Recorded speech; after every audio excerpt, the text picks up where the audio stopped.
ఈ దసరాకి box office వద్ద ఒకే ఫ్యామిలీకి చెందిన మెగా హీరోలు పోటీ పడడం ఆసక్తికరంగా మారింది. దీంతో దసరా రేసు కాస్త మెగా రేస్ గా మారింది. ఈ పోటీలో ముందుగా బరిలోకి దిగింది రుద్రమదేవి. రుద్రమదేవిలో హీరో అనుష్క అయినా ఆ సినిమాకి క్రేజ్ గా మారింది అల్లు అర్జున్ చేసిన గోన గన్నారెడ్డి పాత్రే. మొత్తంగా క్రేజ్ తెచ్చుకోవడమే కాదు, ఏకంగా బీసీ సెంటర్ లో ఈ సినిమా కలెక్షన్లపై ప్రభావం కూడా చూపించేస్తున్నాడు ఈ గోన గన్నారెడ్డి. బ్రూస్లీ హవాలో కూడా గోన గన్నారెడ్డే రుద్రమదేవికి అండగా నిలవబోతున్నాడు. అందుకే ఇది మెగా సినిమాగా మారింది. ఇక రేస్ లో లేటెస్ట్ గా ఎంట్రీ ఇచ్చింది mega power star Ram Charan నటించిన బ్రూస్లీ. ఈ సినిమా వరల్డ్ వైడ్ గా రిలీజ్ అయి మిక్స్డ్ టాక్ సొంతం చేసుకుంది. అయితే ఈ సినిమాకి మెగా అండ ఉండడం బాక్స్ ఆఫీస్ వద్ద పెద్ద బలంగా మారింది.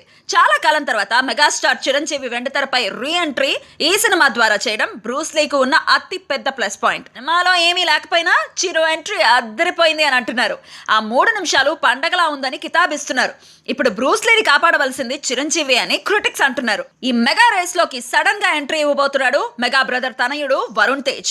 మెగా ఫ్యామిలీకి అత్యంత ప్రతిష్టాత్మకం అన్నదగ్గ సినిమా కంచె. ఒక్క ట్రైలర్ తో టాలీవుడ్ నే కాదు దేశం మొత్తాన్ని ఆకర్షించిన మూవీ కంచె. సినిమా స్టోరీ పరంగానే కాదు, అద్భుతమైన విజువల్స్ తో కట్టిపడేశాడు డైరెక్టర్. ఇందులో 2వ ప్రపంచ యుద్ధానికి మన దేశంతో ఉన్న లింకుల్ని చూపిస్తున్నారు. ఈ రకంగా చూస్తే మెగా సినిమాల్లో కంచెకే ఎక్కువ క్రేజ్ ఉంది అన్నది వాస్తవం. మొత్తానికి అల్లు అర్జున్ రుద్రమదేవితో, చిరంజీవి బ్రూస్లీతో, వరుణ్ తేజ్ కంచెతో మెగా రేస్ ని రసవత్తరంగా మార్చారు. మరి ఈ మెగా రేస్ లో మెగా అభిమానులు ఎవరిని ఎక్కువగా సపోర్ట్ చేసి మెగా విజేతగా నిలబడతారో తెలియాలి అంటే ఇంకొద్ది రోజులు వేచి చూడాల్సిందే.